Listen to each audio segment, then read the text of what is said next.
Assalamualaikum warahmatullahi wabarakatuh. Kami dari kelompok 1 akan menjelaskan tentang ruang lingkup ekologi dan ekosistem. Yang beranggotakan yang pertama ada Mauila Insiatul Muna, yang kedua ada Karunia Dwi Susanti, yang ketiga ada Muhammad Safiul Umam, yang keempat ada Putri Amalia Maharani, yang kelima ada Denny Setiawan, yang keenam ada Nur Zahro, yang ketujuh ada saya sendiri yaitu Ahmad Nianto.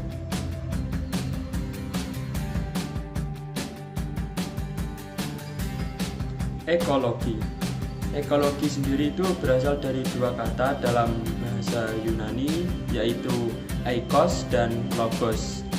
Eikos yang berarti rumah atau tempat tinggal, sedangkan untuk logos berarti ilmu atau pengetahuan.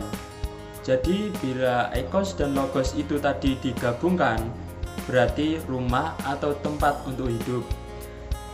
Ekologi sendiri adalah pengkajian organisme atau kelompok-kelompok organisme terhadap lingkungannya, atau ilmu hubungan timbal balik organisme terhadap lingkungannya.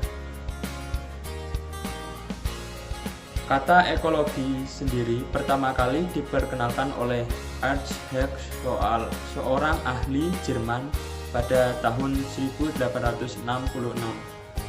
Beberapa para pakar biologi pada abad ke-18 dan 19 juga telah mempelajari bidang-bidang yang kemudian termasuk dalam ruang lingkup ekologi. Menurut Soerjani dan Syafiq Ahmad serta Rozi Munir pada tahun 1987, ekologi adalah ilmu tentang hubungan timbal balik antara makhluk hidup dengan sesamanya dan dengan benda-benda mati di sekitarnya. Ekologi sendiri sering diartikan sebagai kajian interaksi antara makhluk hidup dengan lingkungannya. Makhluk hidup atau organisme yaitu komponen biotik yang nyata dilihat dan dikenal perwujudannya sebagai individu, populasi, ataupun komunitas, baik berbagai jenis berbeda maupun jenis organisme sama di tingkat organisasi individu ataupun populasi.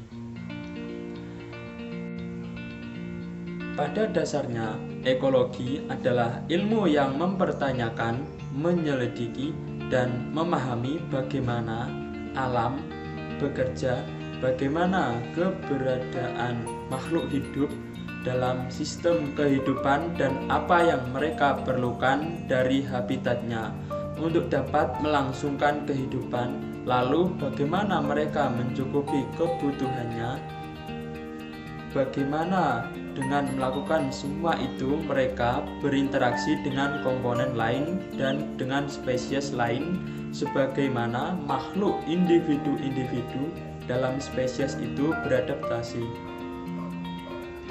Selanjutnya akan dilanjutkan oleh Mas Denny.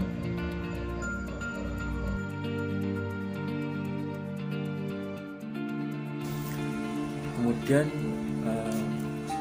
ruang lingkup ekologi. Untuk mempelajari gambaran yang cukup jelas tentang batasan-batasan wilayah kerja dari ilmu ekologi, dapat kiranya dipergunakan konsep model dari Miller. Konsep tersebut beranggapan bahwa seluruh alam semesta merupakan suatu ekosistem yang tersusun oleh berbagai komponen atau kesatuan. Dalam konsep tersebut ditetapkan batas-batas wilayah kerja dari berbagai pengetahuan, yaitu daerah mati atau daerah tanpa adanya jasad-jasad hidup, daerah hidup atau daerah yang dihuni oleh jasad hidup, dan yang terakhir daerah yang masih merupakan tanda tanya. Seperti itu.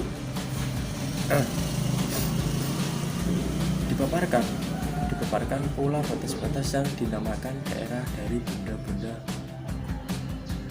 submikroskopik, daerah dengan benda dan jasad mikroskopik, daerah makroskopis, dan daerah kosmis.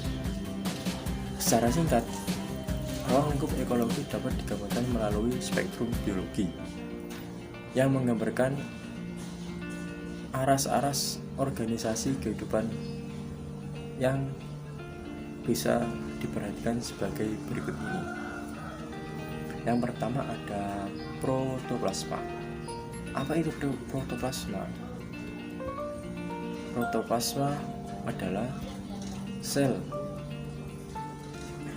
yang terdiri atas senyawa organik yang kompleks seperti lemak, protein, dan karbohidrat.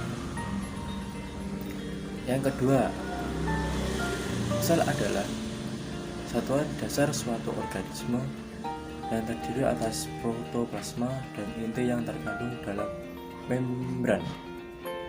Yang ketiga ada jaringan. Jaringan adalah kumpulan sel yang memiliki bentuk dan fungsi sama, misalnya jaringan otot. Yang keempat ada organ atau alat tubuh, merupakan bagian dari suatu organisme yang mempunyai fungsi tertentu, misalnya kaki atau telinga. Yang kelima ada sistem organ. Di sini sistem organ adalah kerjasama antara struktur dan fungsi harmonis seperti kerjasama antara mata dan telinga. Yang keenam ada organisme. Organisme adalah suatu benda hidup, jasad hidup atau makhluk hidup itu sendiri. Yang ketujuh ada populasi, kelompok organisme yang sejenis yang hidup dan beranak pada suatu daerah tertentu. Dan yang kedelapan ada komunitas. Komunitas adalah semua populasi dari berbagai jenis organisme yang menempati suatu daerah tertentu. Daerah tersebut setiap populasi berinteraksi satu dengan yang lainnya. Lalu yang kesembilan ada ekosistem. Ekosistem merupakan kesatuan secara utuh menyeluruh antara segenap unsur lingkungan hidup yang saling mempengaruhi. Yang ke-10 ya, di sini ada biosfer. Biosfer itu apa? Biosfer di sini dijelaskan lapisan bumi tempat ekosistem beroperasi. Lapisan biosfer kira-kira itu 9.000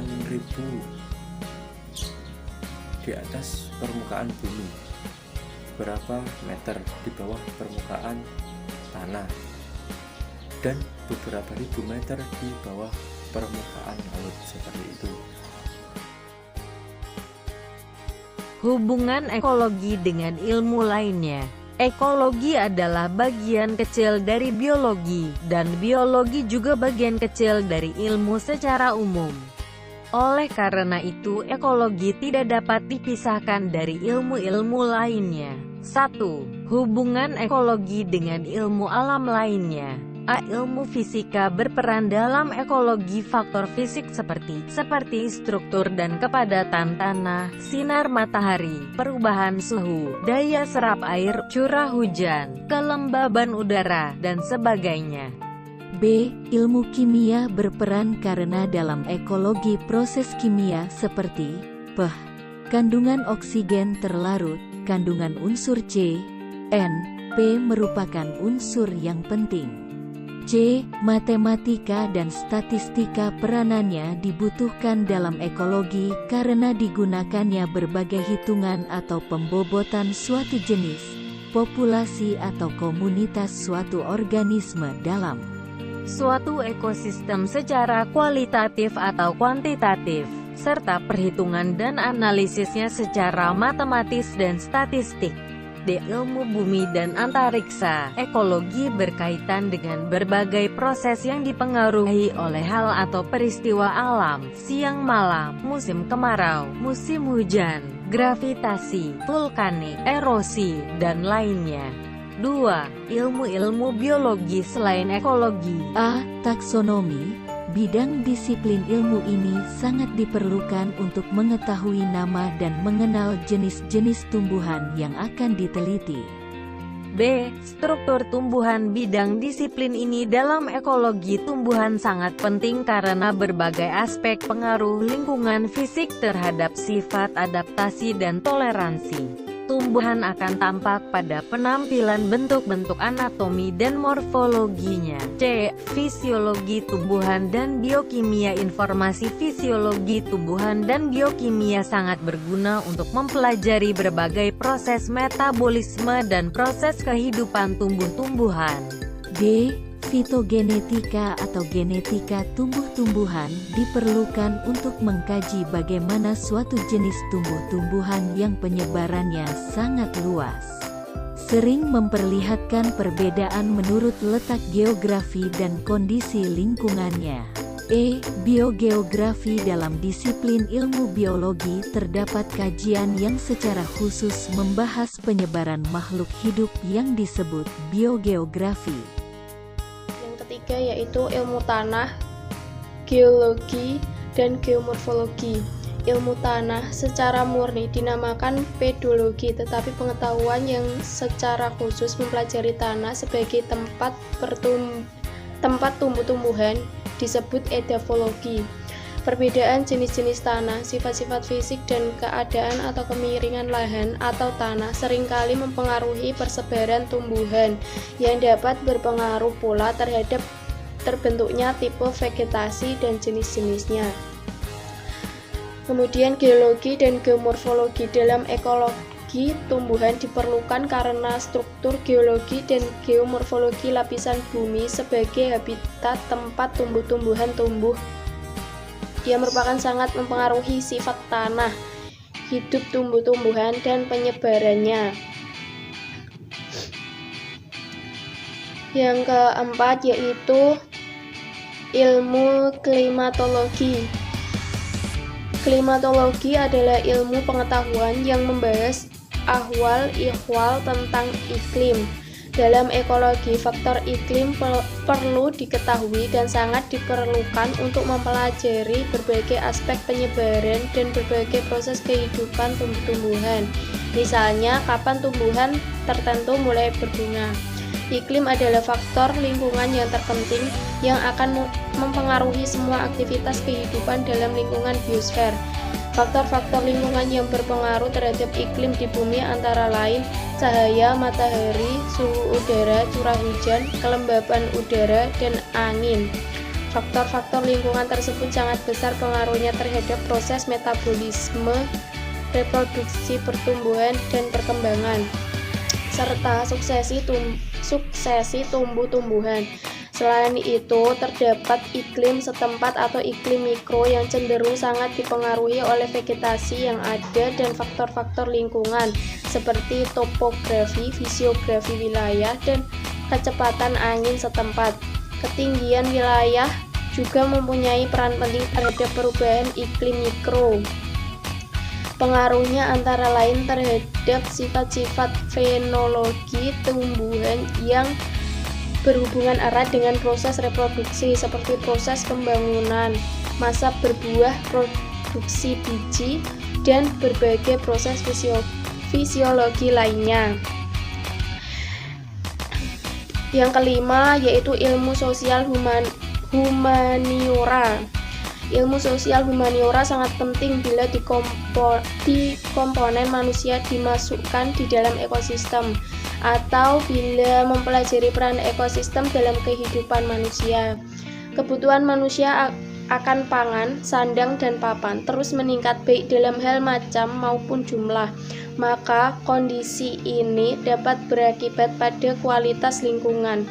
untuk membuat lingkungan tetap terjaga homeostatis, maka diperlukan perangkat peraturan. Dengan demikian, ilmu sosial humaniora seperti hukum ekonomi, sosial, dan politik memiliki peran penting, misalnya dalam hal konservasi atau upaya pelestarian lingkungan. Saya akan menjelaskan materi berikutnya. Setelah membahas kaitan ekologi dengan ilmu lainnya, di sini saya akan membahas tentang kaitan ekologi dengan ekosistem. Kaitan atau hubungan antara ekologi dengan ekosistem itu sangat erat antara keduanya, di mana ekologi merupakan salah satu cabang dari ilmu biologi yang mempelajari tentang ekosistem. Sedangkan ekosistem itu sendiri merupakan hubungan timbal balik yang kompleks antara makhluk hidup dengan lingkungan, baik yang hidup maupun tidak hidup, yang secara bersama-sama membentuk suatu ekologi. Nah, secara ringkas, ruang lingkup ekologi itu terbagi atau terdiri dari makromolekul, kemudian protoplasma, ada sel, ada jaringan, kemudian organ tubuh, sistem organ, kemudian membentuk organisme, kemudian membentuk populasi, kemudian komunitas, kemudian membentuk ekosistem, dan adanya biosfer. Untuk ekologi itu sendiri terbentuk dari 3 hal penting. Yang pertama yaitu faktor biotik, yang kedua faktor abiotik, dan yang ketiga adalah hubungan atau interaksi antar keduanya, yaitu dari faktor biotik dan faktor abiotik. Nah, untuk faktor biotik itu sendiri merupakan komponen-komponen hidup. Untuk faktor abiotik itu merupakan lingkungan di mana makhluk hidup itu tinggal. Nah, keseimbangan suatu ekosistem akan terjadi apabila komponen-komponen ekosistem itu dalam jumlah yang seimbang. Jadi di sini kaitan ekologi dengan ekosistem itu sangat erat hubungannya. Nah, untuk materi selanjutnya akan dibahas oleh teman saya. Selanjutnya yaitu konsep-konsep ekosistem. Ekosistem sendiri dapat didefinisikan sebagai satu satuan lingkungan yang melibatkan unsur-unsur biotik atau jenis-jenis makhluk dan faktor-faktor fisik berupa iklim, air, dan tanah, serta kimia atau berupa keasaman, salinitas yang saling berinteraksi satu sama lain. Konsep ekosistem sendiri pada dasarnya sudah dimulai dan dirintis oleh beberapa pakar ekologi. Pada tahun 1877 oleh Karl Martius dari Jerman menggunakan istilah bionosis. Kemudian pada tahun 1887 oleh Forbes dari Amerika menggunakan istilah mikrokosmos. Sedangkan di Rusia pada mulanya lebih digunakan istilah bionosis ataupun gibionosis. Sedangkan istilah ekosistem mula-mula diperkenalkan oleh pakar ekologi dari Inggris yaitu Transley pada tahun 1935, yang pada akhirnya istilah ekosistem lebih banyak digunakan dan dapat diterima secara luas sampai sekarang. Bila kita memasuki satuan ekosistem, baik ekosistem darat maupun perairan, maka kita akan menjumpai 2 macam organisme hidup yang merupakan komponen biotik ekosistem. Kedua macam komponen biotik ekosistem yaitu autotrof dan heterotrof.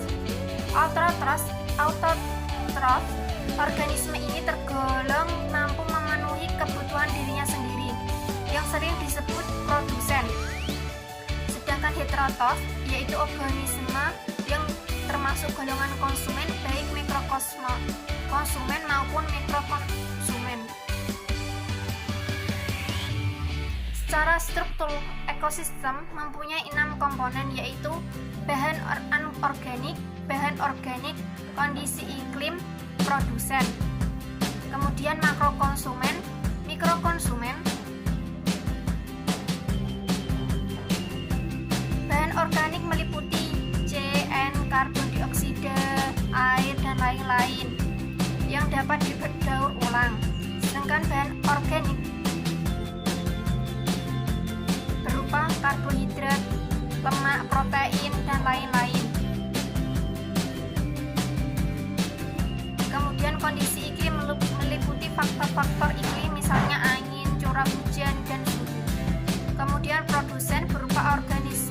heterotrof terutama tumbuhan berhijau, berklorofil. Makrokonsumen yaitu berupa organisme heterotrof. Organisme ini hidup tergantung pada organisme lain dan hidup dengan memakan materi organik.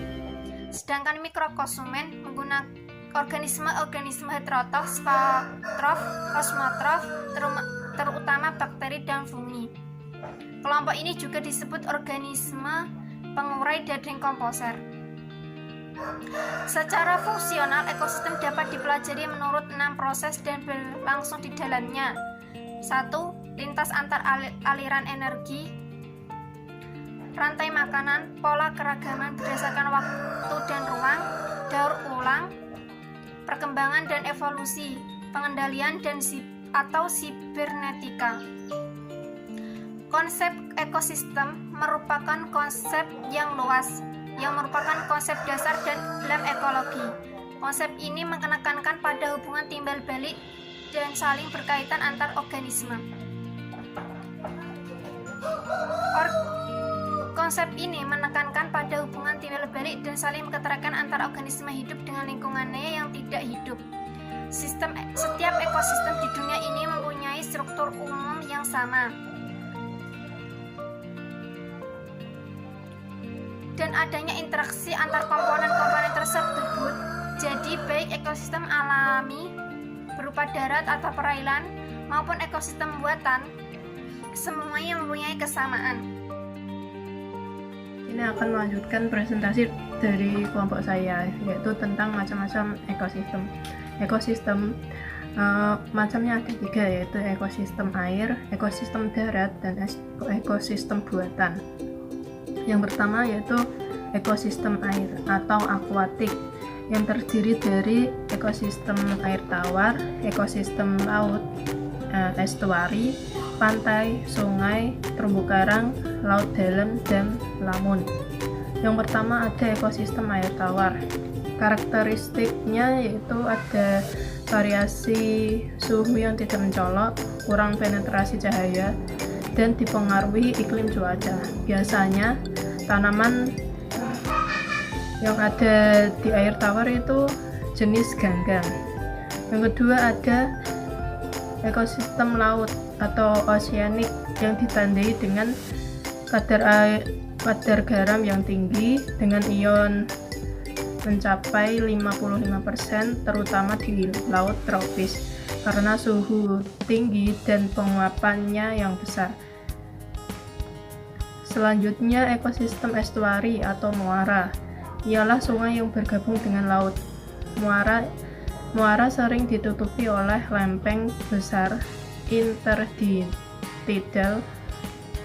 atau garam rawa-rawa.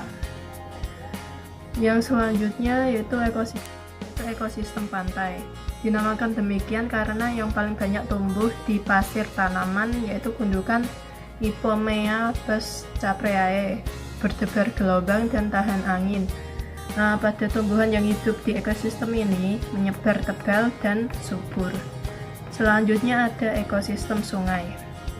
Sungai ini ialah badan air yang mengalir dalam satu arah. Sungai air dingin dan jelas, mengandung kurang sedimen dan mangan. Aliran air dan gelombang secara konstan akan memberikan oksigen ke dalam air. Selanjutnya ada ekosistem terumbu karang. Ekosistem ini terdiri dari karang di dekat pantai. Ekosistem ini ialah suatu efisiensi yang sangat tinggi. Hewan-hewan yang hidup di organisme mikroskopis sekarang memakan sampah organik lainnya. Selanjutnya ada ekosistem laut dalam, yang dalamnya lebih dari 6.000 meter. Biasanya terdapat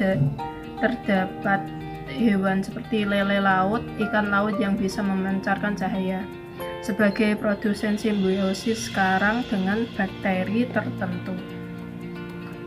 Yang terakhir ada ekosistem lamun.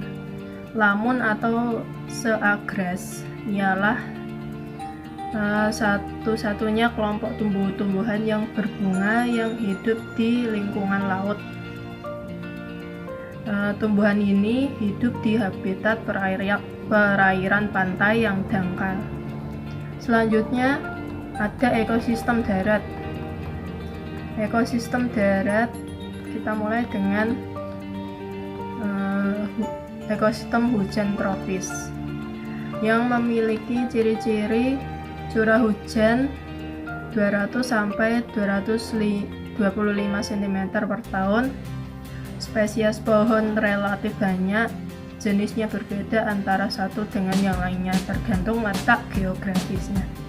Tinggi pohon utama antara 20 sampai 40 meter. Cabang-cabang pohon tinggi dan berdaun lebat hingga membentuk tudung atau biasanya kanopi.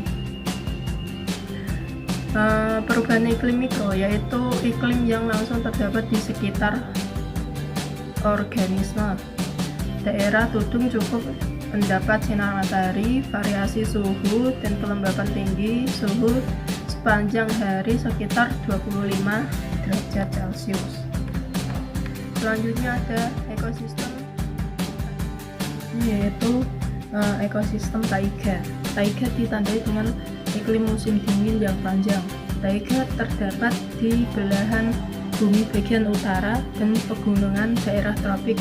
Ciri-cirinya yaitu suhu di musim dingin rendah. Biasanya taiga merupakan hutan yang tersusun atas suatu spesies seperti konifer, pinus, dan sejenisnya. Semak dan tumbuhan basah sedikit sekali, sedangkan hewannya antara lain seperti moose, beruang hitam, dan burung-burung yang bermigrasi ke selatan pada musim gugur. Selanjutnya ekosistem tundra. Tundra terdapat di bagian bumi sebelah utara di dalam lingkungan kutub utara dan terdapat di puncak-puncak gunung tinggi. Pertumbuhan tanaman di daerah ini hanya 60 hari. Contohnya seperti sphagnum, lichen, tumbuhan biji semusim, tumbuhan perdu, dan alang-alang. Selanjutnya sabana. Sabana dari daerah tropik terdapat dengan curah hujan antara 40 sampai 60 inci per tahun. Tetapi temperatur dan kelembapan masih tergantung musim. Sabana yang terluas ada di Afrika. Namun di Australia juga ada sabana yang luas. Hewannya antara lain seperti zebra, singa, dan hyena. Selanjutnya padang rumput. Padang rumput membentang dari daerah tropis ke subtropis. Ciri-ciri padang rumput yaitu sekitar 25-30 cm dari curah hujan per tahun. Curah hujannya tidak teratur, penyerapan air tinggi, dan drainase air yang sangat cepat. Selanjutnya gurun. Gurun terdapat di daerah tropis yang berbatasan dengan padang rumput. Ciri-ciri ekosistemnya yaitu gersang, curah hujan rendah 25 cm per tahun. Perbedaan siang dan malam sangat besar. Selanjutnya hutan gugur. Hutan gugur memiliki spesies pohon kecil 10 sampai 20 dan tidak terlalu dekat. Selanjutnya kars atau batu gamping. Kawasan ini berasal dari nama batu kapur di wilayah Yugoslavia. Kawasan kars di Indonesia rata-rata mempunyai karakter yang sama, yakni tanah kurang subur untuk pertanian, sensitif terhadap erosi, rentan terhadap pori aerasi rendah, daya permeabilitas lambat, dan didominasi oleh pori-pori mikro. Selanjutnya yaitu ekosistem buatan. Ekosistem ini dibuat oleh manusia untuk memenuhi kebutuhan mereka.